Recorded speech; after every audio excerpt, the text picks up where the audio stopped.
Bonjour à tous. Dans cette vidéo, nous allons voir la partie filtrage et pare-feu associée au filtrage, donc dans le cadre de ce réseau qui est relativement complet. Donc nous allons décrire un petit peu. Nous avons à gauche, on va dire un réseau d'entreprise dans la partie verte, découpé en deux parties. Une partie réseau local où on a les utilisateurs avec éventuellement des serveurs liés à ces utilisateurs. Donc là on a juste un serveur proxy. Par ailleurs, on a donc une zone démilitarisée, donc une DMZ, c'est-à-dire une zone qui va être accessible depuis Internet, qui va contenir des serveurs, notamment un serveur web, un serveur SQL ici pour compléter. Et pour relier tout ça, évidemment, on a un routeur qui permet de relier ces deux réseaux, donc un réseau privé ici, un autre réseau privé en bas, et un réseau public lié aux fournisseurs d'accès sur cette carte-là. Voilà. Par ailleurs, on a donc un client avec une box et puis un serveur web public qu'on va utiliser en premier, puisqu'on va essayer depuis les stations qui sont en bas d'accéder à ce serveur public. Et on a déjà vu un petit peu l'aspect proxy dans une autre vidéo. Donc on va utiliser ce proxy là, et ce qu'on voudrait justement, c'est faire en sorte que ce proxy soit obligatoire. Donc on va le faire directement déjà pour l'instant sans proxy. Donc pour l'instant on a des IP fixes sur chaque carte. Et on a la passerelle évidemment qui est la carte ici. D'accord, voilà. Donc on va lancer un premier échange. C'est-à-dire on va faire un ping pour l'instant. Et on va s'apercevoir déjà que le ping pose difficulté. Tout simplement parce que notre routeur il ne fait que routeur. Et donc le retour ne va pas pouvoir se faire vers une adresse privée, comme c'est le cas ici. Donc déjà on va lui mettre le rôle de passerelle à ce proxy, à ce routeur. Voilà. Donc là maintenant qu'il a le rôle de passerelle, il va faire une translation d'adresse pour mettre ping, je cherche, voilà, pour mettre sa propre adresse publique pour que le retour puisse se faire vers lui. Et ça va être le cas ici. Voilà, on le voit en bas dans le paquet et effectivement après il transfère la réponse. Voilà. Donc pour l'instant on a un accès vers le serveur public et donc eh bien, on va utiliser le navigateur. Et dans ce navigateur, on va utiliser cette adresse-là et on va le faire pour l'instant dans ce navigateur. On n'a pas de proxy défini, donc on va le faire avec le proxy et on va donc passer par ce proxy-là. Donc on va le définir ici, on y va, voilà, on valide et maintenant qu'on a notre proxy défini, le proxy normalement devrait pouvoir faire la requête par son propre moyen, de sa propre initiative on va dire, et il va avoir la réponse ensuite, et quand il aura la réponse il va la transférer à la station 1 qu'il a demandé. Voilà, c'est ce qu'il est en train de faire. Donc pour l'instant c'est la page HTML, il va faire la même chose avec l'image de fond, c'est ce qu'on a déjà vu par ailleurs dans une autre vidéo. Voilà. Donc là pour l'instant notre proxy fonctionne. Et la difficulté en fait c'est que le navigateur dans ST1, on l'a paramétré pour l'utiliser le proxy, mais si on le fait pas, si on veut passer au travers du proxy, on peut le faire tout à fait. Pour l'instant on va vérifier que sans proxy ça marche tout aussi bien. Donc on va redemander la même page, cette fois-ci on y va direct et ça fonctionne tout aussi bien.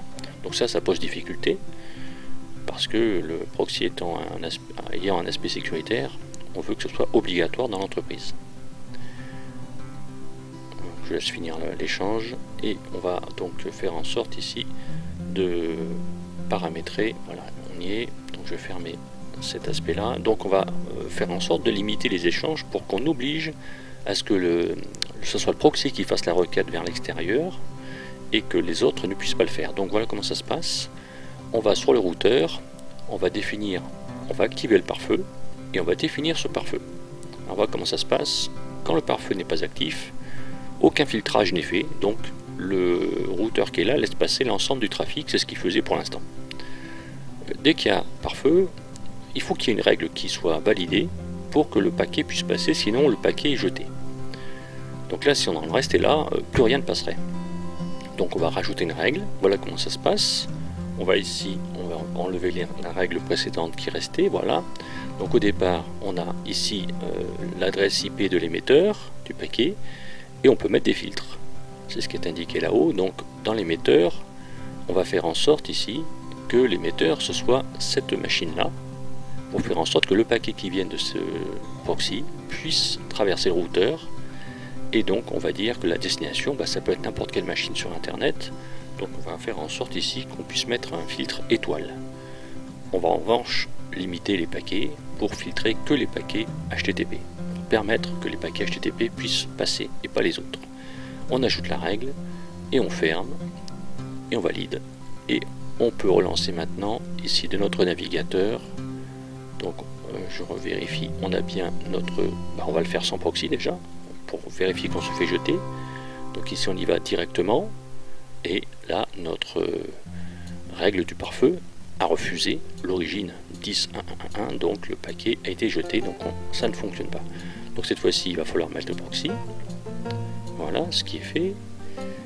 Maintenant qu'on a notre proxy, la difficulté peut-être c'est qu'on va redemander la même page que tout à l'heure. J'ai peur que dans le proxy, le délai soit suffisamment long pour que le proxy garde le paramétrage. Donc ce qu'on va faire, je vais fermer, je vais venir ici dans le proxy, limiter au minimum la quantité d'informations qu'il va garder, parce que le but c'est qu'il fasse ces échanges, c'est pas que le cache soit très efficace, au contraire. Donc je vais limiter, voilà, le cache, la taille du cache et la durée de rétention. Voilà. Donc je reprends mon navigateur ici, et je vais aller sur cette station là, la même que tout à l'heure. Je veux que le proxy donc fasse l'échange. Voilà, donc ici avec un peu de chance, voilà c'est le cas, il va chercher la page. Et regardez la réponse se fait à nouveau détruire, parce que là c'est un autre cas par rapport à ce qu'on a indiqué. La réponse vient d'ici, ne vient pas de 10.10.10 et à destination de quelque chose, mais ça pose problème. Donc notre pare-feu n'a pas toutes ces règles en place. Donc on va rajouter une règle pour dire que quand on vient de quelque part sur internet et qu'on est à destination de quelle station, là si on se rappelle, quand on envoie le proxy envoie sa requête, c'est lui qui l'envoie, mais dès qu'il a passé le routeur, ça n'est plus lui l'émetteur, c'est cette carte là. Donc il faut que autoriser à ce que le retour se fasse vers cette carte là et non pas 10.10.10, qui sera jamais le cas. Voilà, on va donc choisir le même protocole que tout à l'heure. On va ajouter cette règle qui va permettre de faire le retour. Et maintenant qu'on a le retour qui est autorisé, je vais fermer, je reprends mon navigateur ici, je redemande la même page, et cette fois-ci, le proxy va faire sa requête, et la réponse va pouvoir passer le routeur si on a mis toutes les bonnes règles. Voilà, c'est le cas, ça revient vers le proxy cette fois-ci, et ça, le proxy ramène ces informations vers la station qu'il a demandé. Donc là on a bien une situation où on a bien filtré l'ensemble des paquets pour obliger à ce que l'utilisateur utilise le proxy, et obligatoirement celui-là et pas autre chose, ne puisse pas passer au travers. Voilà, donc ça c'est très important. Voilà, nous avons vu l'ensemble des possibilités qu'offrait un pare-feu, notamment en rapport avec le proxy, mais pas seulement. On verra ensuite que le pare-feu va proposer d'autres règles. Ici on va dans la suite s'intéresser à un serveur ici qui est, si vous regardez bien, dans une adresse privée, et on voudrait le rendre public, accessible depuis une adresse extérieure, comme s'il était sur l'adresse publique. Et donc on va avoir besoin de notions complémentaires qu'on va voir dans la vidéo suivante. Voilà, je vous remercie.